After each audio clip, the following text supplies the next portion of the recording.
ముఖ్యమంత్రి గారు చాలా ఉత్సాహం చూపించినట్టుగా కనిపిస్తూ ఉన్నది. రాష్ట్ర హోంశాఖ మంత్రిగా ఉండి ఒక దిక్కు బండి సంజయ్ కొడుకు బండి భగీరథ్ ఒక మైనర్ అమ్మాయిని మోసం చేసిన దాని మీద పేట్ బషీర్బాగ్ పిఎస్లో 8వ తారీఖు రోజు సాయంత్రం 6 గంటలకు పిటిషన్ ఇచ్చడానికి పోతే రాత్రి 12 అయినా ఎఫ్ఐఆర్ నమోదు చేయకుండా తాత్సారం చేసిన అంశం మీద ముఖ్యమంత్రి గారు దృష్టి పెట్టకుండా ప్రధానమంత్రి పర్యటన మీదనే పూర్తిగా దృష్టి పెట్టిండు. ఈ రాష్ట్రంలోని పోలీస్ యంత్రాంగం పూర్తిగా దాని మీదనే దృష్టి పెట్టింది. ప్రధానమంత్రి పర్యటనకు వస్తే బీఆర్ఎస్ పార్టీ కానీ బీఆర్ఎస్ విద్యార్థి విభాగం కానీ ఎక్కడ బంద్కు పిలుపునియలేదు. ఎక్కడ ప్రధానమంత్రి పర్యటనను అడ్డుకుంటామని ఎక్కడ చెప్పకుండా కూడా నిన్న రాష్ట్ర వ్యాప్తంగా ముఖ్యంగా హైదరాబాద్ నగరంలో మా బీఆర్ఎస్ పార్టీ శ్రేణులు విద్యార్థి విభాగం నాయకులను అందరినీ అరెస్ట్ చేసి నిన్న స్టేషన్లో పెట్టడం జరిగింది. అదేవిధంగా ఇవాళ హౌస్ అరెస్ట్ మా విద్యార్థి నాయకులను ఎక్కడికక్కడ నగరంలో ఇవాళ అరెస్ట్ చేస్తూ ఉన్నారు. ముఖ్యమంత్రి గారు ఇవాళ విద్యా ప్రణాళిక పేరు మీద ఎల్బీ స్టేడియంలో సాయంత్రం ఇవాళ మీటింగ్ పెట్టబోతా ఉన్నారు. ప్రభుత్వం వచ్చి అధికారంలోకి వచ్చి 2.5 సంవత్సరాలైనా ఇప్పటి వరకు ఈ రాష్ట్రంలో విద్యా ప్రణాళిక లేకుండా ఇవాళ చివరి దశలో ప్రభుత్వం కాలం అయిపోయిన తర్వాత ఇవాళ ప్రణాళికల పేరు ఇవాళ సదస్సు నిర్వహిస్తూ ఉన్నారు. దానికి కూడా మేము బంధు పిలుపు లేకున్నా కూడా ఇవాళ మా విద్యార్థి నాయకులు అందరినీ ఇవాళ హైదరాబాద్ సిటీ మొత్తంలో ఇవాళ హౌస్ అరెస్ట్ చేసి చాలా మంది పోలీస్ స్టేషన్లో తీసుకెళ్ళి ఇవాళ పోలీస్ స్టేషన్లో పెట్టారు. ఇవాళ నాకు కూడా నా ఎంబడి ఇవాళ పోలీసు వాళ్ళు పెట్టారు. ఎందుకు ఇంత భయం అని చెప్పి ఇవాళ ముఖ్యమంత్రి గారిని ఇవాళ మేము ప్రశ్నిస్తూ ఉన్నాము. శాంతి భద్రత ముఖ్యమంత్రి గారికి ప్రేమ లేదు.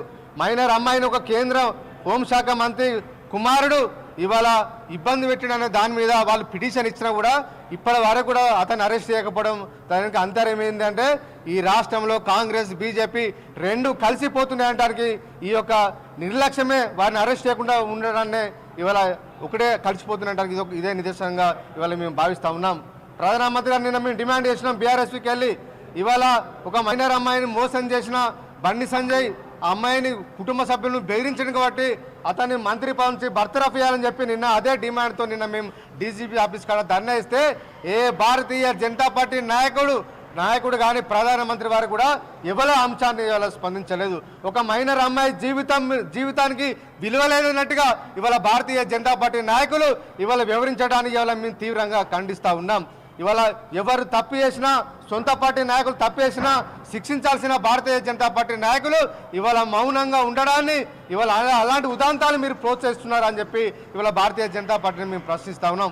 బీజేపీ నాయకత్వం కేంద్ర నాయకత్వం అలా బండి సంజయ్ గారు కానీ అదేవిధంగా కిషన్ రెడ్డి గారు కానీ మిగతా భారతీయ జనతా పార్టీ ఎంపీలు కూడా నిన్న బండి సంజయ్ కొడుకు వేరే గురించి ఎవరు మాట్లాడకపోవడాన్ని మేము తీవ్రంగా ఖండిస్తున్నాం.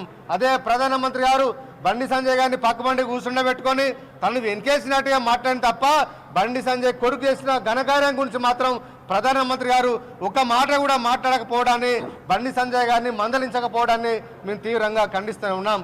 ఇక హైదరాబాద్కి వచ్చి 9,700 కోట్ల రూపాయలు ఇవాళ శంకుస్థాపనలు అదేవిధంగా ప్రారంభోత్సవాలు చేసినట్టుగా నిన్న ప్రధానమంత్రి గారు మాట్లాడారు.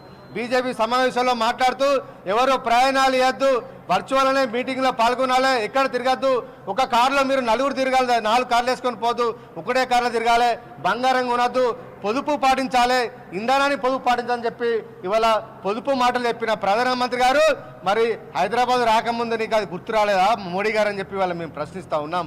నిన్న వేలాది కార్లు హైదరాబాద్లో పెరడగ్రంలో మీ కార్యకర్తలు మీటింగ్ పెడితే ఎంత పెద్ద పెట్రోల్ డీజిల్ ఉదాయిందన్న విషయాన్ని ప్రధానమంత్రి గారికి రాకముందు గుర్తు రాలేదా?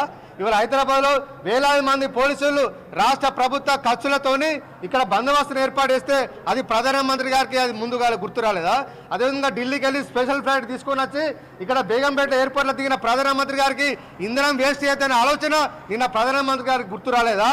తను మాత్రం ఖర్చు పెట్టచ్చు, తన కోసం రాష్ట్ర ప్రభుత్వాలు ఖర్చు పెట్టచ్చు, తన కోసం భారతదేశ ప్రభుత్వం ప్రజాధనాన్ని దుర్వినియోగం చేయొచ్చు, కానీ ఇక్కడ ప్రజలు మాత్రం వాళ్ళకు తక్కువ తినాలి, తక్కువ ఖర్చు పెట్టుకోవాలి, పెళ్లిళ్ళు చేసుకోవద్దు, పేరెంటాలు చేసుకోవద్దు, ఎవరు ఖర్చు పెట్టుకోవద్దు, ఎవరు మీటింగ్లు పెట్టద్దు, ఎవరు బంగారం కొనుక్కోవద్దు అని చెప్పి ఈ మాటలు మాట్లాడి చెప్పడానికి నేను హైదరాబాద్కి వచ్చని చెప్పి మేము ప్రశ్నిస్తూ ఉన్నాం. నిజంగా